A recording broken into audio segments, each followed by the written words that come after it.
Welcome to the Gay Buddhist Forum, where teachers from all schools of Buddhism offer their perspectives on the Dharma and its application in modern times, especially for LGBTQI audiences.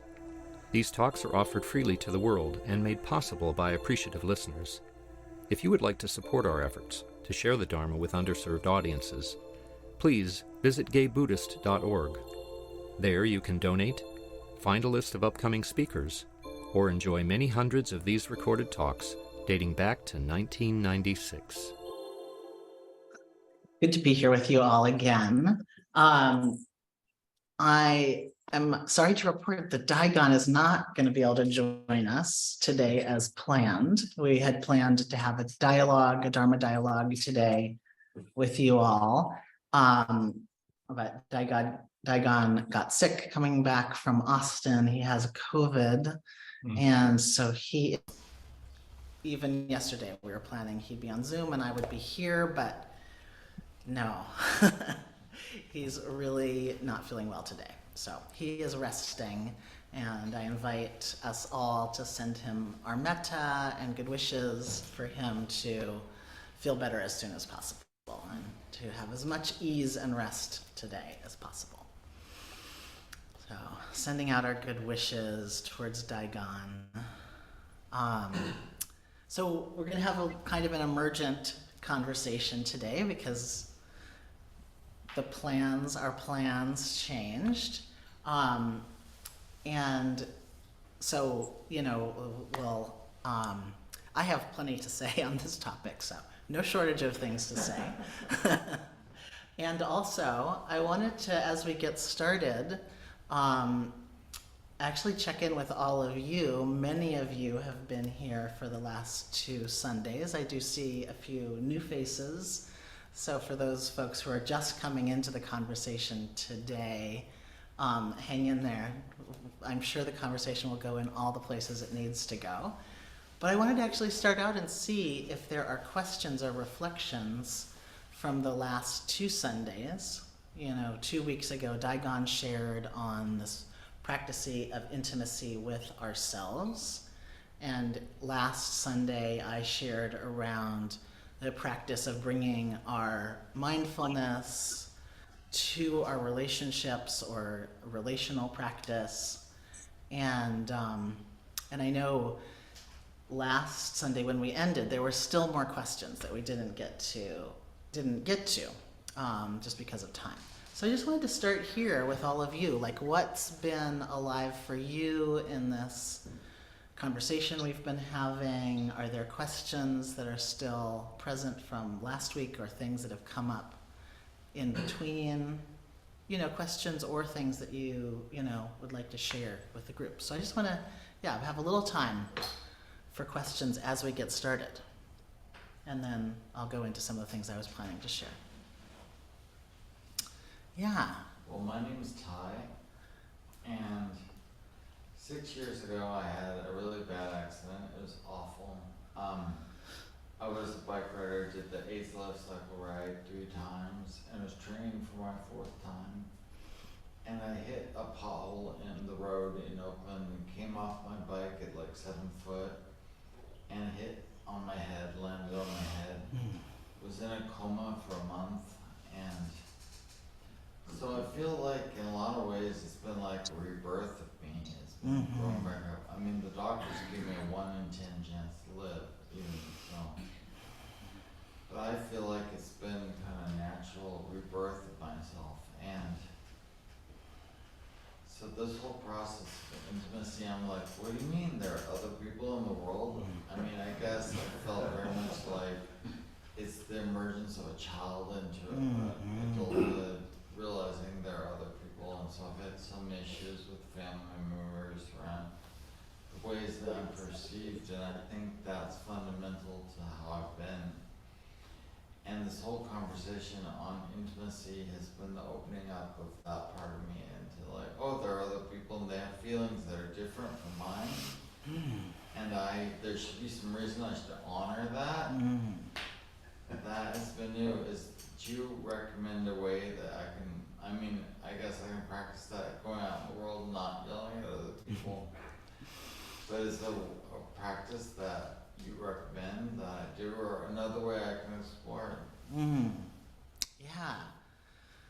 Whew, I'm just really like feeling that, you know, just huge transformation that happened in your life. And I love that you've described it as a rebirth. Yeah. You know, and like I think first I'm curious, like what an incredible, you know, place to practice with, like relearning so many things, and just with these bodies and their impermanence, with our mortality. You know, it sounds like you've been very intimate with some of the parts of our experience that we often have the luxury to ignore. Yeah. So I first want to say, like, it sounds like you're right there in a practice of intimacy with life.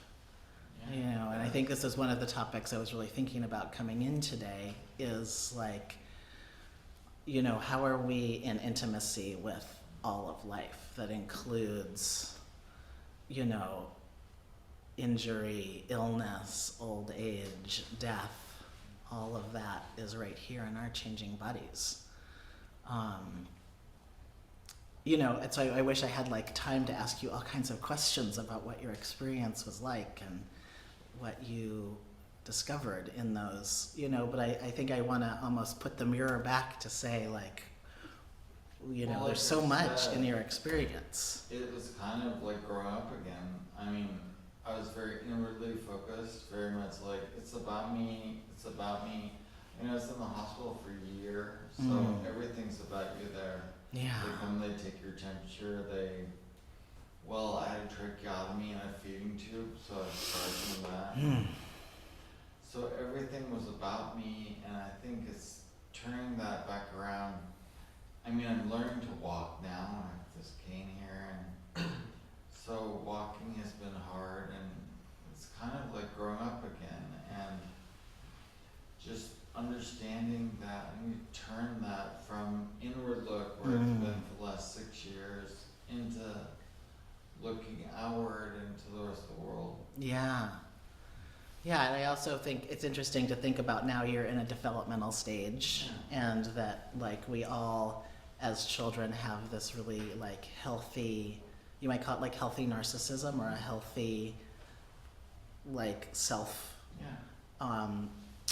regard or self-focus. And then there's a time of like, oh, and there's other people, and how do I start developing empathy and connection, and so like, yeah, just bringing just the part that we talked about last week of actually bringing our mindfulness both to ourselves and to others, and in particular perhaps in this cultivation of empathy, like how do we bring our curiosity to others? What is this person? Can I hear what's going on with them? Can I ask them curious questions like, oh, I hear you might be feeling frustrated with me right now. Did I get that right? You know, kind of bringing that kind of curiosity into your relationships. Yeah. And the empathy, cultivation of empathy. Yeah, I had a big issue with my sister, and like I've been cleaning her backyard, raking and blowing it. And she usually has a hose that's out in her backyard, and I've been coiling it back up. My sister's like, leave the frickin' hose where it is.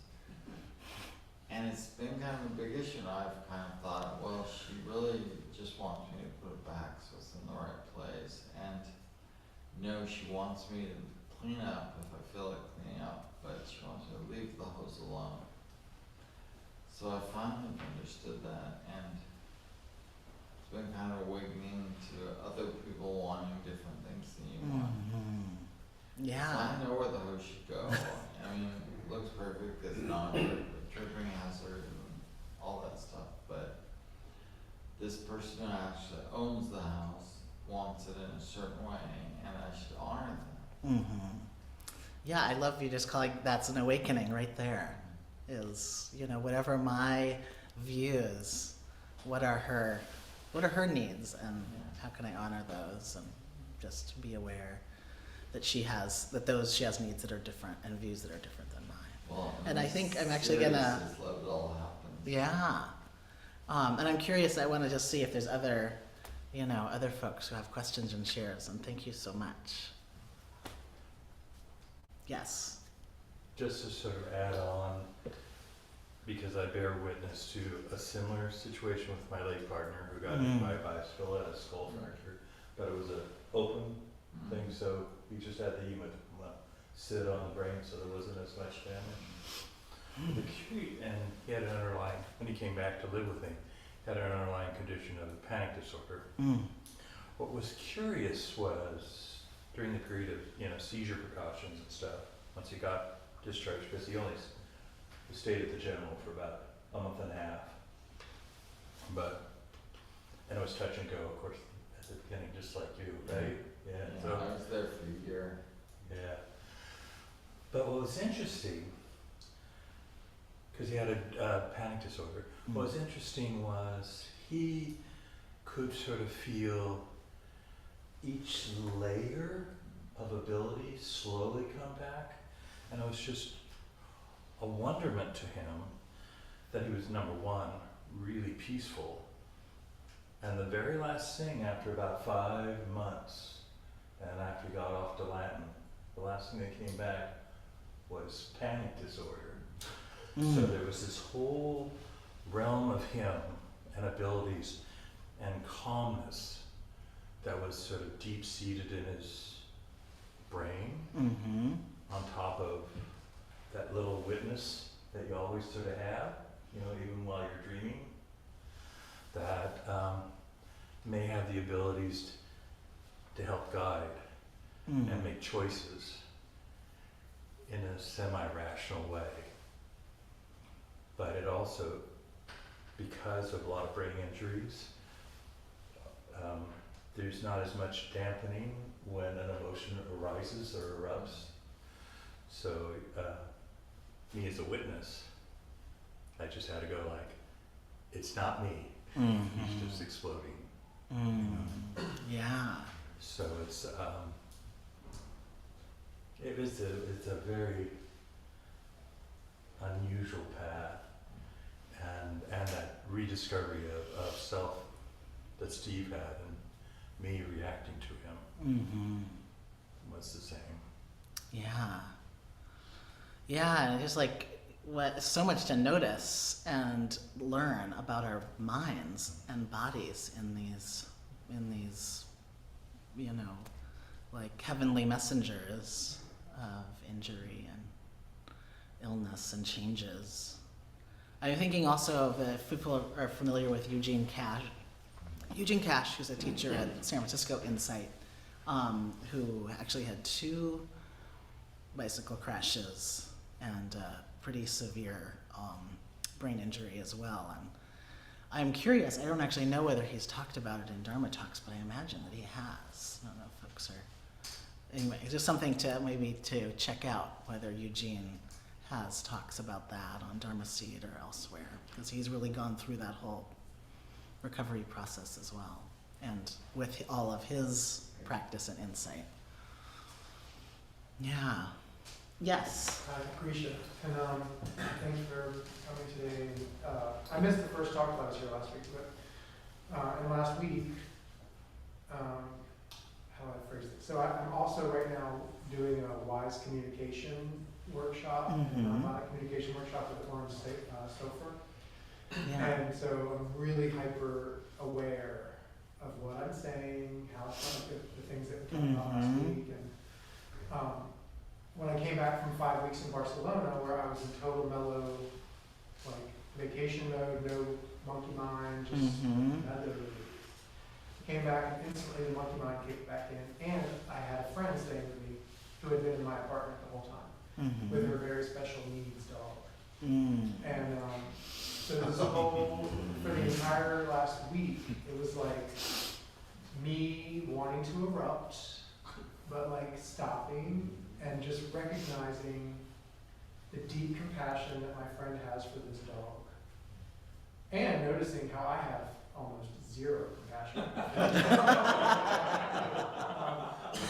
And so I had to like really think about not just what I said, but like my facial expressions, my body language, you know, I was aware of like, I'm at my computer and the dog moves, and I'm like, you know, that dog's peeing on the floor. Anyway, so I guess just to say that like your talk and this thing is like really like being hyper aware of it. That's like the first step, I guess. So what's next? You know, it's like the awareness. Like then what's the next action? I'm always looking for the action. Like what am I supposed to do? So that's what's up for me.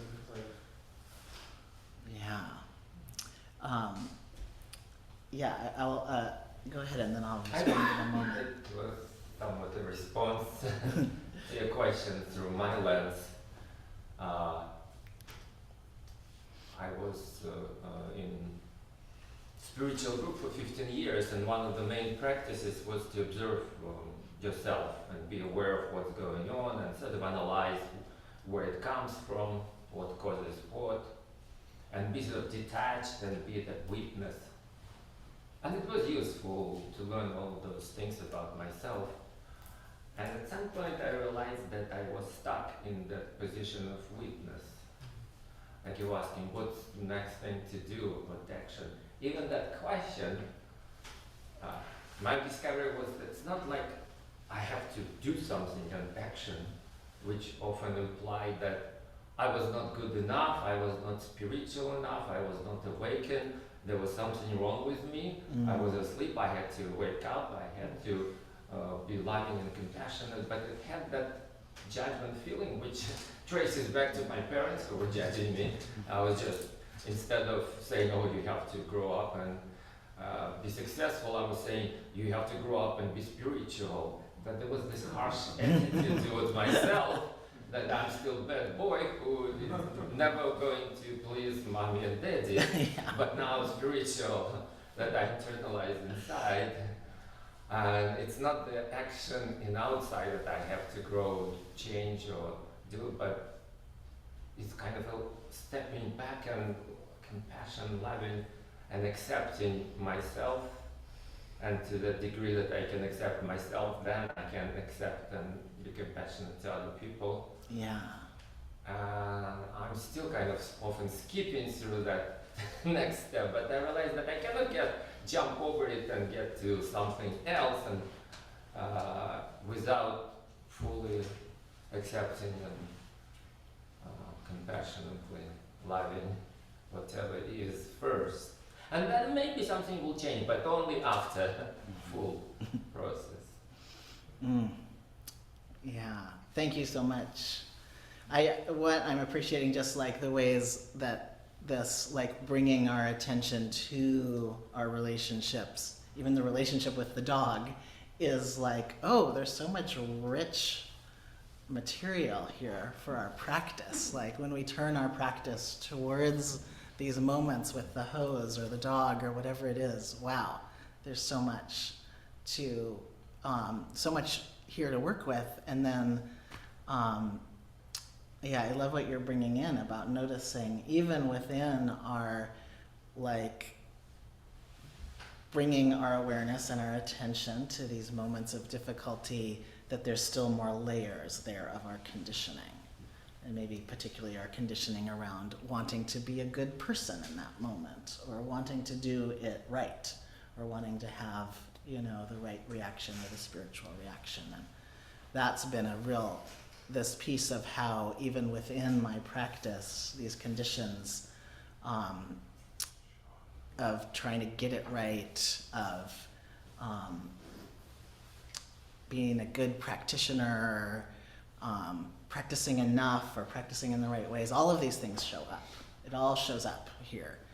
And then is it possible with all of that to still just come back to ourselves and meet ourselves with compassion first? Can we meet ourselves even in those moments of reactivity, when we're angry, frustrated, when we maybe see ourselves as being too reactive, can we bring come back to that intimacy that Daigon talked about with ourselves?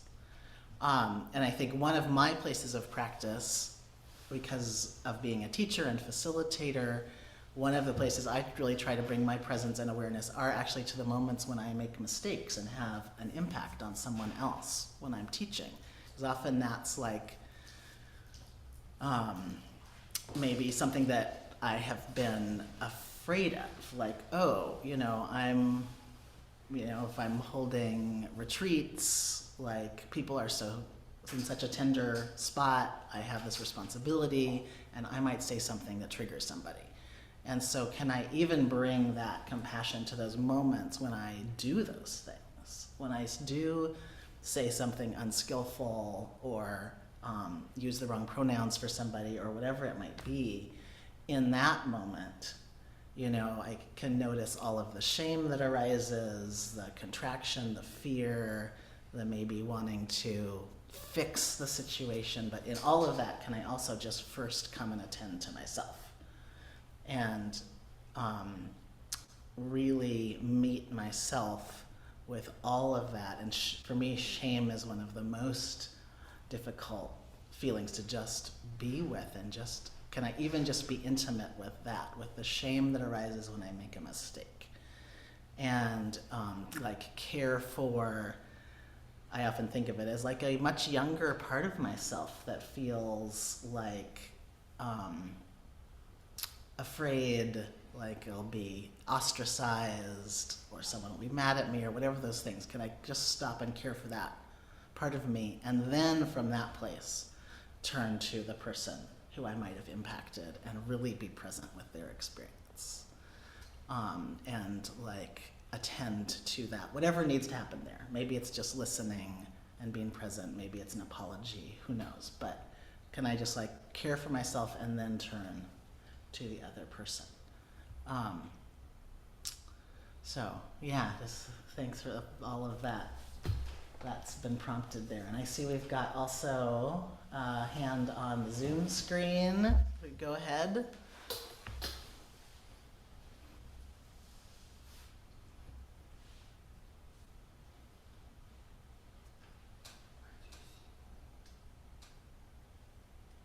There was a hand. Did it disappear? If you have a question, you can unmute yourself.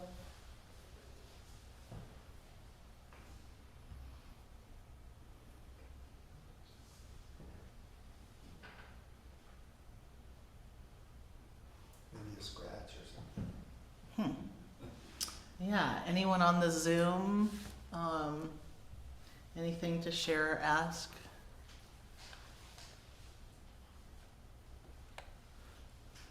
Or anybody else in the room? I see a hand there.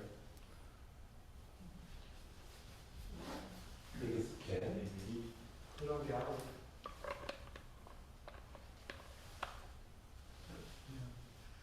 See the one in the plaid shirt? I don't see a hand. Wait, I just stand like this. If you do want to share, go ahead and unmute. And are we sure that people are able to unmute?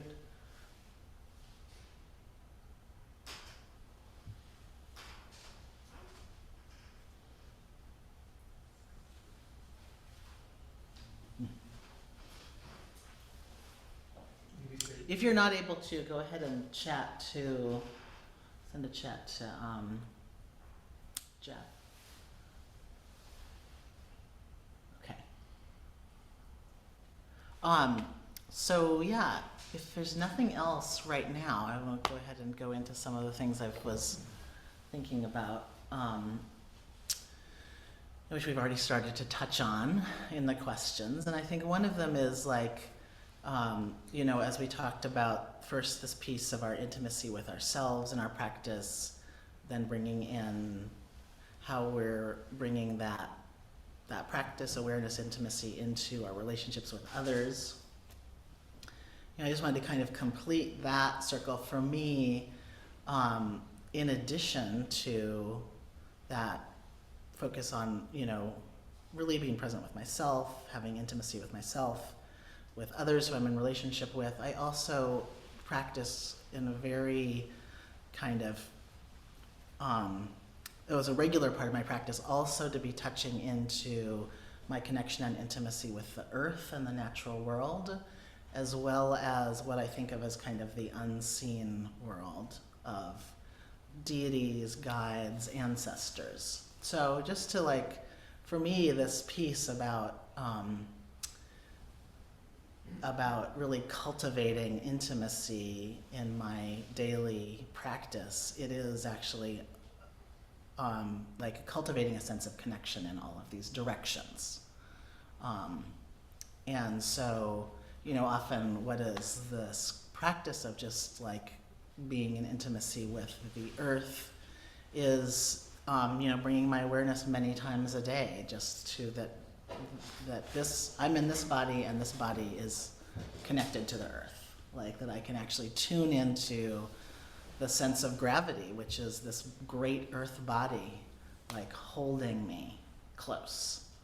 And that is also for me a relationship of intimacy. And I also grew up in, with being able to spend a lot of my time in nature, and it was really the place that I felt safe and held, and that relationship has carried for me through my life. And so that for me is a very important relationship of intimacy, and one that I'm also really cultivating also a listening to the earth and how I might be in more relationship there. And so that could be a whole other talk, but I just wanted to mention that because it's an important part of my practice, as well as in more recent years, a lot of practice, doing more Vajrayana practice, and specifically working with deities, working with mantras,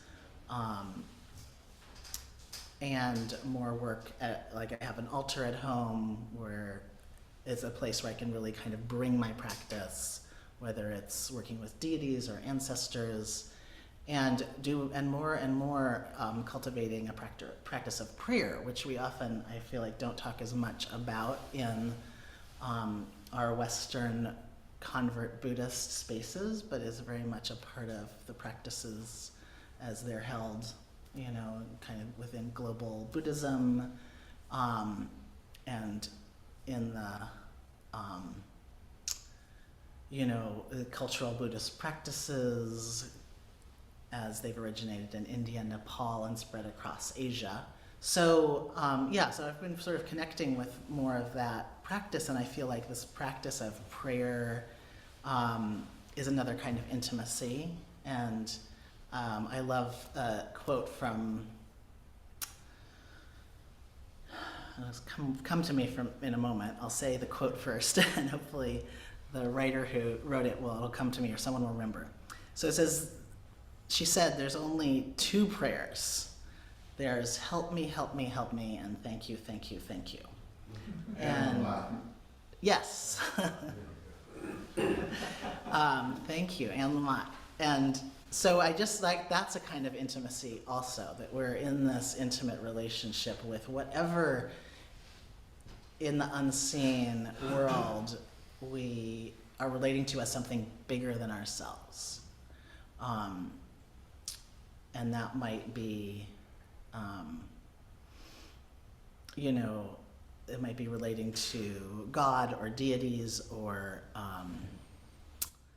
the mystery, but whatever that is, that we're in that relationship. That relationship of prayer for me is another relationship of intimacy. So I often just think of myself as, this human body in this human realm here between the earth and the sky. And so for me that is constantly bringing my attention to that I am connected with the earth and held within this unseen world or this mystery or the cosmos or however you might hold that. So that for me is really sort of completes what I think of as my practice of intimacy in a moment-to-moment, day-to-day kind of way. And a part of that as well over the last some years is I like to, in my own practices, kind of ask this question: is this practice bringing greater aliveness into me or less aliveness? And this piece around aliveness, to me, is also connected with this intimacy with everything and all of life. Am I noticing that as I practice, that there's kind of more awakening in my whole awareness, mostly that being my body, that being the thing I'm most aware of, and am I continuing to practice things that bring more aliveness into me, more of a sense of being really connected to my body and my sensations at all times. And I think this kind of connects with this piece around how we notice our conditioning arising even within our spiritual practices. And are there ways that, whether we've been brought up, within Christianity or just in this capitalist world or in different kind of cultures, families, to use our practice in some way to shut down some part of ourselves, or are we using our practice to bring more of ourselves alive? And so this kind of connects back for me with the topic of desire that we were talking about a little bit last week, desire and pleasure.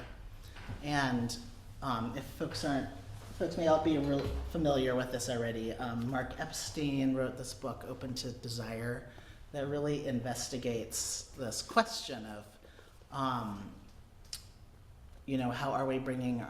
how is desire a part of our practice? What is there that we can learn through bringing our awareness or mindfulness to our desires? And how does that, I think, in his own language, he kind of also speaks to this piece of, are we really including desire within our practice, which we can notice, he points out, we can notice brings, again, this aliveness into our practice. And so he talks about, the Buddha created this middle path between, at the time, a culture that had this very pleasure-seeking aspect to it. So the Buddha, grew up as a, aristocrat, where he was offered every pleasure that he could possibly want, lacked for nothing, and that was so much of what he was sort of invited. That was what his life was about, was how could he have as much pleasure as possible. And then he chose to go forth and followed a very ascetic, renunciate path, where he almost died because he was, eating only 1 grain of rice a day and depriving his body in every possible way, really almost torturing the body through depriving it of its basic needs. And he saw that that was not the path to enlightenment, and then found this middle way after, folks are familiar with this beautiful piece of the story where he encounters this woman, Sujatha, who makes an offering of kheer or rice milk to him, and brings this nourishing, pleasurable food into his body that helps him actually be sustained, to then go to the Bodhi tree and sit down and take his seat to find enlightenment. So when he comes, after his enlightenment and begins to teach, I think a lot of the teachings that we do receive still seem to lean upon this side of renunciation, because so much of it is about monastic life, which is a renunciate life. But there is also this piece around that we include meeting our needs including desire and pleasure. And so in this, in the book by Mark Epstein, he talks about this as the right-hand path, the renunciate path, and the left-hand path, which includes pleasure and desire. So what was the part of here that I was going to read to you?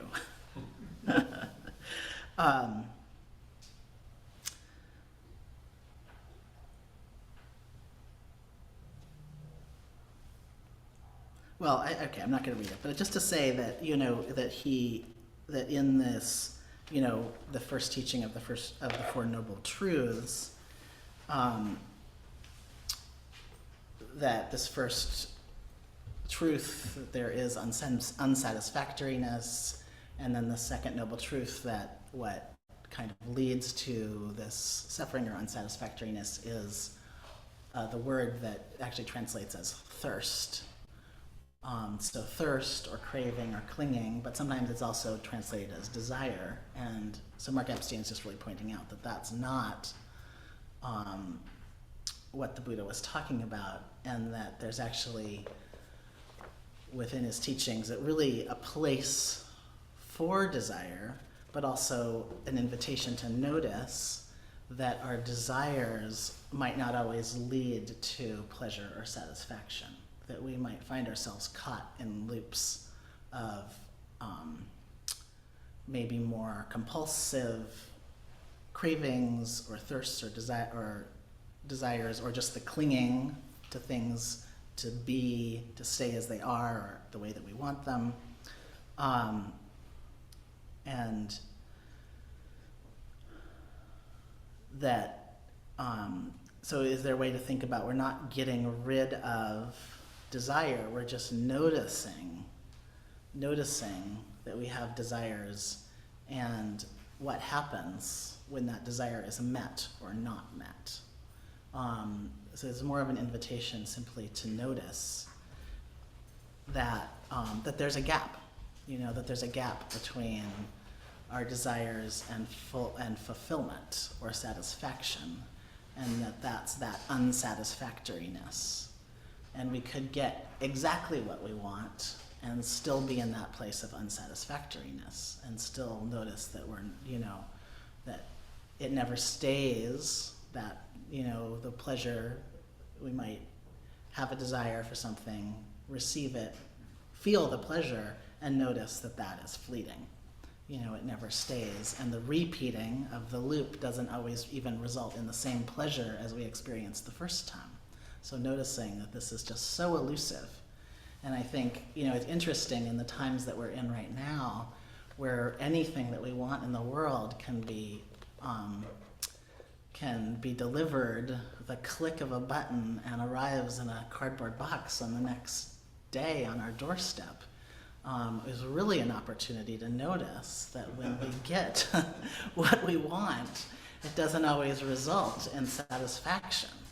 And that the getting, and there might be an impulse to get more, and that doesn't result in more satisfaction, it doesn't result in more pleasure. So we're in a very interesting place to observe. There's probably never been in human history, except for maybe the life of the Buddha as he grew up in that palace, where we could get so much of what we think that we want, and notice that we're no happier for it, that there's no more satisfaction there. So just, I think the piece that I want to point to is like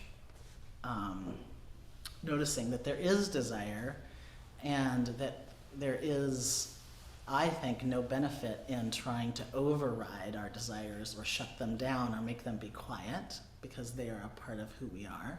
And also we can notice that they don't always they aren't always connected with pleasure or satisfaction. We can also notice, when do we experience pleasure and satisfaction? And sometimes it's at a moment when we haven't been seeking anything, Like I just noticed yesterday, I was walking around, it was just a beautiful day in Oakland, and I noticed just the incredible pleasure of the warm air, against my skin. You know, I didn't go outside seeking that experience, and there it was, and it felt so good. It just felt so good, and it wasn't in any way tied to desire or seeking. And at other times, if desires and it just feels, it might be filled up with the desire for a certain connection, or a certain kind of relationship, or a certain kind of, you know, touch, or a person like listening to me in just the way that I like, or asking me just the kind of questions that I like. All of that may be there, and it is kind of just that. It's just the desire and the longing, which doesn't always connect to getting the thing. Often when we receive the exact thing that we are desiring, we're already like moved on into another place where it never feels the way it does when we're desiring it. And so there's also this an invitation in the way that Mark Epstein is talking about desire to also notice that there's a place of longing. There's like, within us, there's a place of longing that he argues in some ways is always a spiritual longing. So, and can we notice like how that shows up even within our desires, or the places where we might even be caught in kind of a loop. We might notice even like in the impulse to go on, you know, an app, or to try and meet someone new, or hook up with someone, or even just chat, whatever it is. Can we notice within that there might be actually a deep spiritual longing for connection? But that deep spiritual longing for connection might be showing up in a kind of a loop that we have gotten into of seeking through desire that doesn't always bring the thing that we're longing for.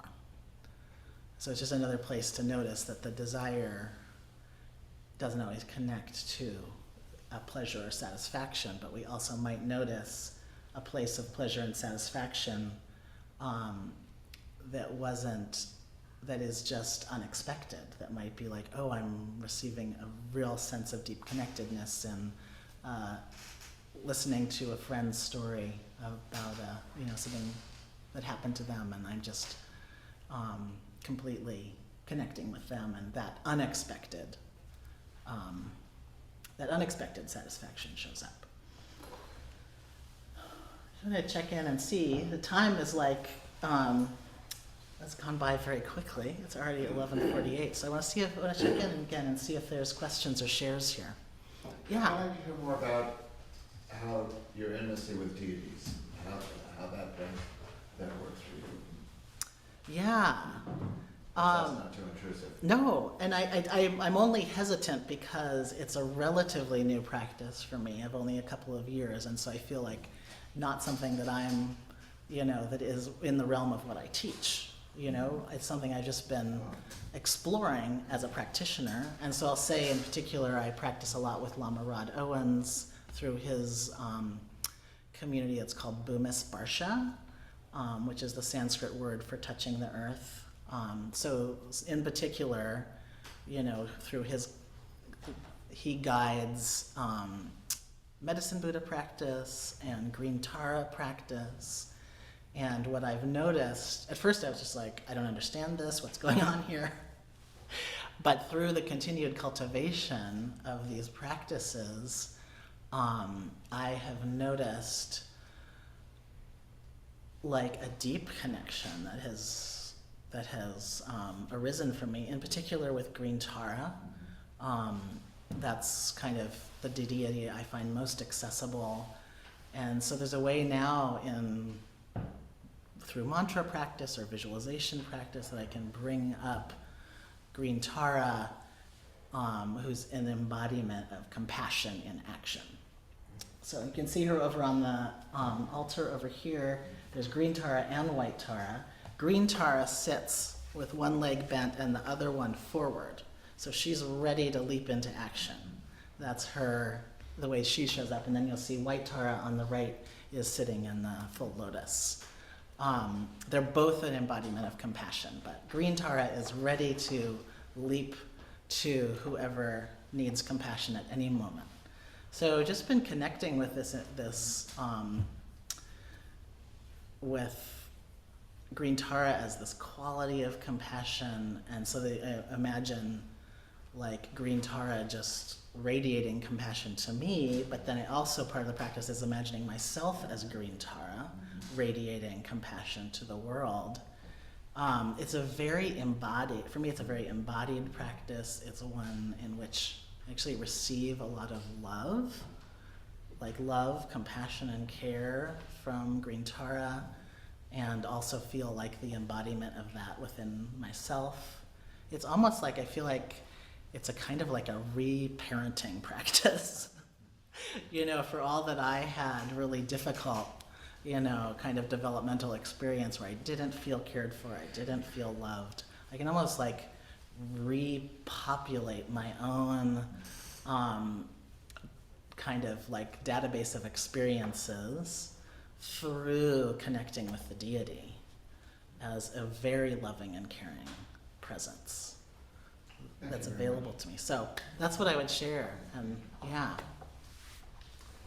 Other folks? I'm curious about folks out in the Zoom world. Any thoughts or questions?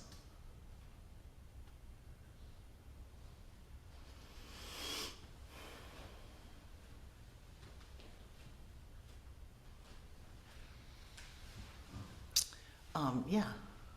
Well, again, Ty, you had mentioned that the connection to the earth.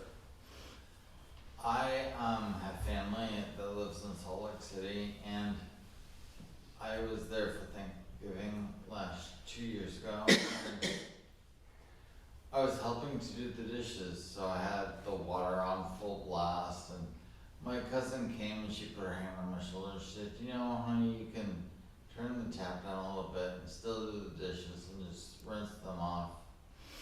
We're having a drought now in Salt Lake City, and it'll help." And it really affected me. It really made me realize you're just using too much water to blast the dirt off the dishes, and that with less water I can save that water. And then we had sort of drought here, and I kind of brought that into my own personal life and infused less water.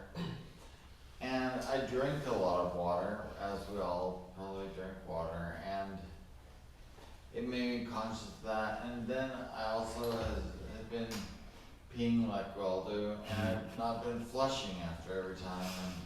And I mean, I was brought up as a good boy, and I do dishes and I flush the toilet after every time. It made me kind of conscious of utilizing water and being more aware of that. So Yeah. that's one way I've treated the earth. Beautiful.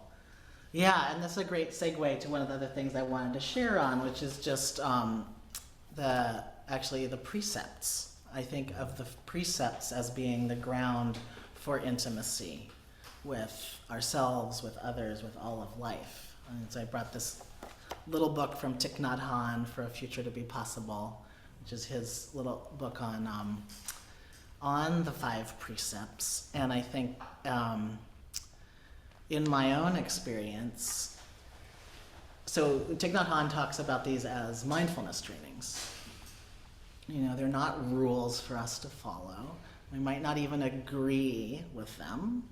I particularly disagree with the way that Thich Nhat Hanh holds the 3rd precept around sexuality, where he holds that any sexuality needs to be within a long-term committed relationship. I don't happen to agree with that.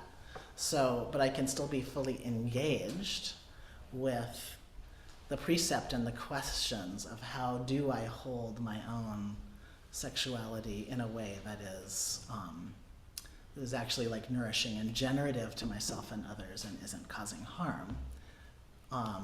And I hold that that can happen within multiple intimate relationships. It doesn't have to be within a, monogamous committed relationship. And so just that engagement with that you're describing around the water, engaging with the earth and what do I need to do to be in good relationship with the earth. I think like the precepts are such a rich area of practice where we can really be bringing those questions into our daily lives. And, you know, we don't, again, coming from a culture that tends to be more around rules and, you know, the Christian commandments and, you know, being law-abiding and all of these things, it's very different to engage with with these ethical questions, or this practice of sila, as in using the Pali word, as this very active mindfulness practice, bringing our mindfulness to what the impacts of our choices may be, just engaging with the second precept of not taking that which is not given, can be a really interesting inquiry in a world where we all live and work on stolen land, where we can't know that the things that we buy haven't been like made with coerced labor. Like there's just so many things that we don't know. It's so hard to engage with these questions, but also so rich. And kind of think of this practice of sila. When it's new to us, it might almost be like kind of waking up a limb that's fallen asleep. You know, and when that limb wakes up, it's quite uncomfortable, but it's because the aliveness and sensation is coming back into it, you know? So I know for me, in the beginning of this practice, it felt very uncomfortable. And now it feels like, oh, this is part of how I am in relationship with all of life, and able to have more intimacy when I know that I'm tending to that relationship, like I'm caring for that relationship. So I really appreciate what you're bringing in.